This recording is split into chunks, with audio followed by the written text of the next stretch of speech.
Today we are continuing our talk about the job market, which, as we all know, not in a great position right now. If you guys do enjoy these videos, please do consider liking and subscribing to grow the channel. And let's get into the first video. I do believe you've dropped your wallet. Doesn't look familiar to me. What? I just saw you drop it. Here. Nope, it's not mine. It is yours. I am trying to be a good person and return it to you. Return what to who? Aren't you Patrick Starr? Yep, And this is your ID. yep. I found this ID in this wallet. And if that's the case, this must be your wallet. That makes sense to me. Then take it. It's not my wallet. Here are three We already felt that position is so true at the end. Oh my god. Also, great SpongeBob reference. I love that scene. Really good.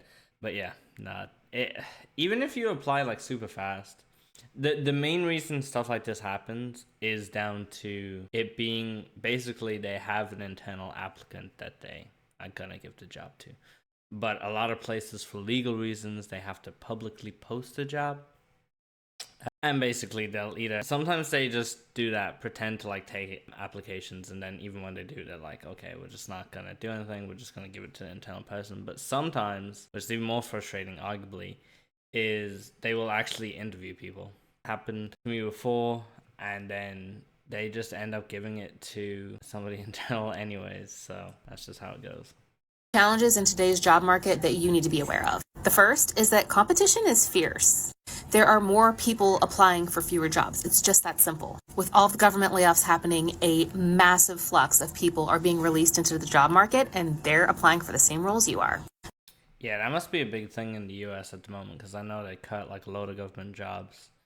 And I mean, it really is true, because that is just flooding more to the private sector labor market, which already was struggling. So I think short term, specifically in the US, obviously the same cuts haven't really happened here in the UK. There is going to be just huge squeeze on the private sector. So yeah, if you have a job in the private sector, I wouldn't be quitting anytime soon. That's all I'm going to say. Not only that, people are still living in the 2020, 2021 lifestyle of remote-only work, and those roles are diminishing a lot. So if you're looking for a job, particularly one that's remote, you are going to have fierce competition. So Yeah, it is true, because the problem with remote roles, I guess they're twofold. One is they are just getting less and less, and people are forcing you back into the office, right? That's just a fact. But the second thing is, because it is remote, you're competing just against way more people. Like even in London, where I am, if like you apply for a London role, there's a lot of people in London, but at least you're competing with those London people. Whereas as soon as it goes remote, like UK or whatever, you're now competing with anybody in the country. So yeah, not ideal. But remote working is definitely the best, in my opinion. be prepared to differentiate yourself. Do some networking, do some personal branding, put yourself out there, expand your reach, and that could help you. But the bottom line, expect 6 to 12 months between now and the time you find your job. Yeah, that's actually becoming a reality, by the way. Can we actually just deep for a moment how ridiculous that is? Like, we are putting genuine 6 to 12 month timelines on like going from not having a job to getting a job. 6 to 12 months. What are we doing? Like, and so many people don't have like emergency funds or like savings and investments that if they're out of work for that long, like you could actually potentially be homeless. Really, really not good. The way the economy moving right now, they need a new website or something for jobs. Indeed, LinkedIn, them shits is not doing it. I see too many people out here struggling. Niggas can't pay their rent. Niggas can't do all types of shit. Like, I'm not even talking about myself. I'm just like, you look around, you see niggas just starving. Niggas going to jobs and they still. Actually, a good point is like LinkedIn and Indeed. I think I would love to see, and I'm not a big fan of like bureaucracy and like government like having too much control, but I would love if there was a punishment for fake job listings. Oh, that would be so beautiful. Or like I believe they have in some Nordic countries, I could be wrong, or some countries somewhere, where they reimburse you for time spent. So like if you go do an interview or you have to complete this task or this assignment, you actually get like reimbursed like the $20-30. So both of those would be pretty good. How you angry after you get paid? Like, what's going on? The jobs market is nefarious right now. Like, these corporations are getting it back in blood, salaries, and benefits, everything that a lot of people took from them in the pandemic. In the pandemic, there was this mass dash to get certifications. Man, I'm so jealous of people that were like killing it during like 2021. I wasn't in the workforce, and damn, it seems like it was such a good time. I feel like you just like hop on, you just apply, you just get the job. You can like negotiate like higher salaries and benefits. Like, if you're negotiating stuff nowadays, you are tweaking, I'll be honest. If you get a job offer, just accept it. Unless you're in some insane field and you have like insane experience, qualification, everything. Guys, there's no power. We don't have the power. The businesses have the power. Just accept the job. Especially in tech. People were coming out, freshly with master's degrees, and with this mobile work, they were, the salaries were nice and all that. And now that the economy has shifted, the labor market has reset, these companies are really turning every which way loose. They are laying people off because some of them overhired during the pandemic, thinking we were going to a strictly remote decade, and that has not turned out. People are getting, mandates to go back into the office, so that's over. MBAs, like the MBA is not what it was 30 years ago. You used to get an MBA and you were the cream of the crop. You were the creme of the creme. But now so many... Yeah, this is what I was talking about in my previous video. Like, I believe an MBA is like same as like a bachelor's degree, or at least similar. I hope I'm not wrong, but regardless, it is some sort of education qualification. And genuinely back 20-30 years ago, it was really powerful because maybe 5-10%, I don't have the exact figures, maybe even like 20%, had one, and a lot of people didn't, right? So that really kind of put you at the top. Nowadays, like, it's hard to find people who don't have like college qualifications, nearly everybody's been to college. So if everybody has it, essentially nobody has it. It's of no benefit if like everybody else has it, because it's partially about you getting a degree, it's specifically in a lot of fields, but it's more so trying to separate you from other candidates. Because remember, when you're applying for any job, you're not just like applying to a job to see if you get it or not. It's about beating out the competition, right? It's about, I'm the best person who's applied for this job, so I'll get the job, And that used to be a key differentiator, and it's just not anymore. Business schools have come out with MBAs that you basically got to have a top MBA, and even they're struggling. One thing that no one's really talking about is the fake jobs postings. There are jobs being posted that are not actually available, but also people are taking experience over education. I don't care you have a master's degree, but you don't have any experience in this field. So why would I hire you thinking that you're going to get this salary just because of the degree you had, when I can hire someone with 10 years of degree who will take maybe 2/3 of what you're asking for? The market is very just unsettling. And I feel for people who are struggling. If you have a job right now, this is not the time to be quitting because they're making you go back to work. This guy is perfect. Everything he's saying, I agree with him. He's just absolutely on the money.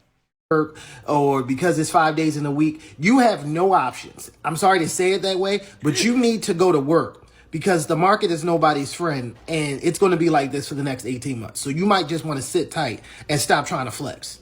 Y'all, it is so difficult to 18 months minimum, by the way. It's looking like this is going to be it for a while.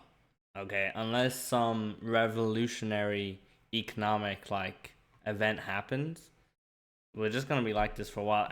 And the scary part is it could get worse, and it's very likely it could get worse. So yeah, not encouraging. to find a second job. Literally, whenever I apply to a place, they want me to have open availability, and they only pay me $17 an hour. Living in the United States has to be the biggest joke in history, so you might as well call me a fucking washed-up comedian. A word of the day is cooked, brought to you by the letter C. What it is cooked. I'm gonna note that one down.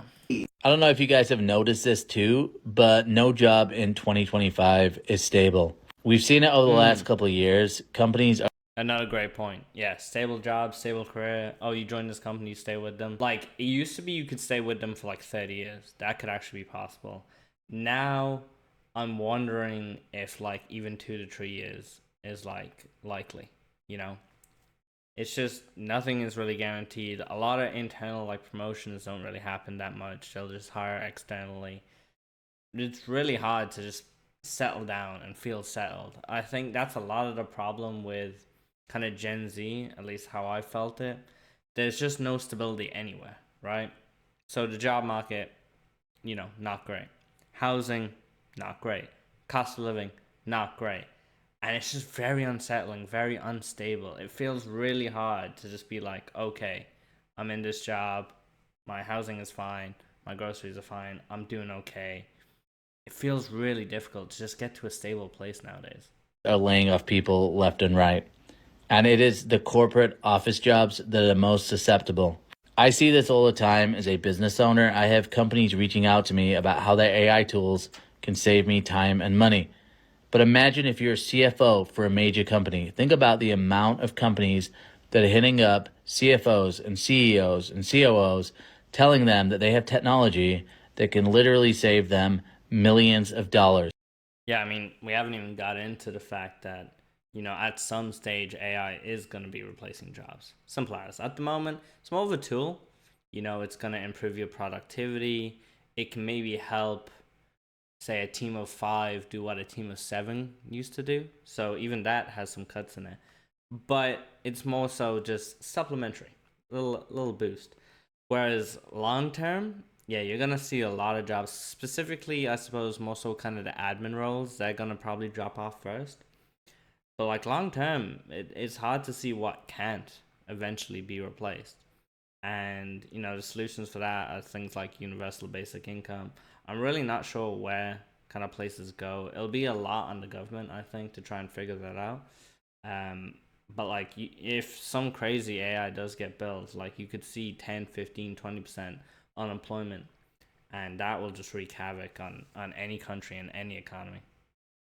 The biggest expense at most companies is human capital. If you don't know what that is, it's just you and me. It's people.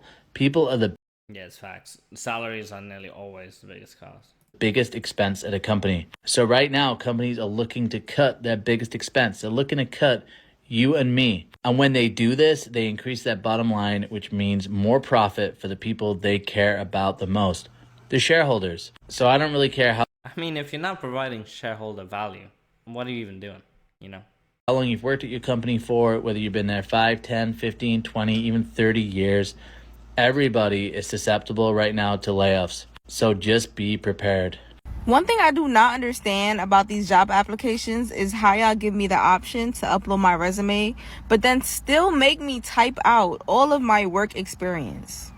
I would actually love if somebody knew the reason behind this. I'm assuming it's just they don't properly have the software to like read your CV, and they want like that filtering. Maybe that filtering goes off those answers.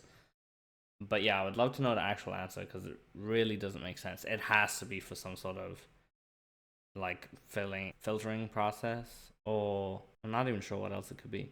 Like, so then what's the purpose of giving me the option to upload my resume if I literally have to sit down and type out my resume?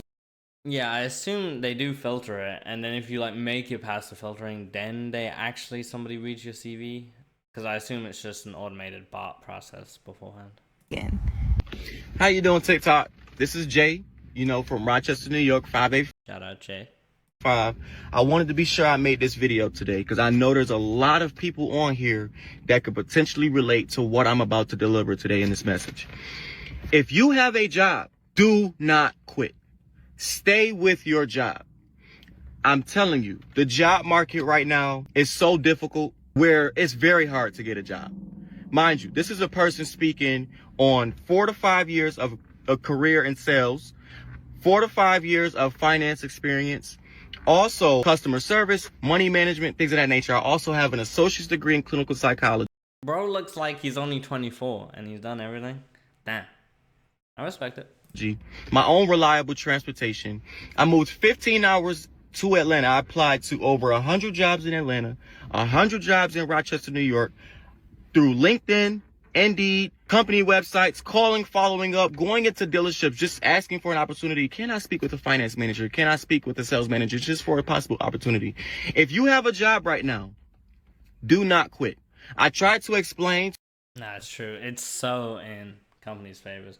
I do wonder, like, is that going to balance out? Like, a lot of new people now going to start businesses? Because in theory, if you start a business now, right? Not that I'm saying that's easy, because God knows it's not. And you're trying to hire somebody for a role, right? You're going to have an immense amount of talent at your disposal to be able to hire. So in theory, that means you get really good talent and you'll have a good chance at a successful business. So maybe it'll balance out a bit. But either way, guys, I hope you enjoyed the video. Please do make sure to like and subscribe to help grow the channel. I really want to get to 150 subscribers by the end of the month. It's a big ask, but we'll see. And I'll see you guys on the next video. Thank you for watching.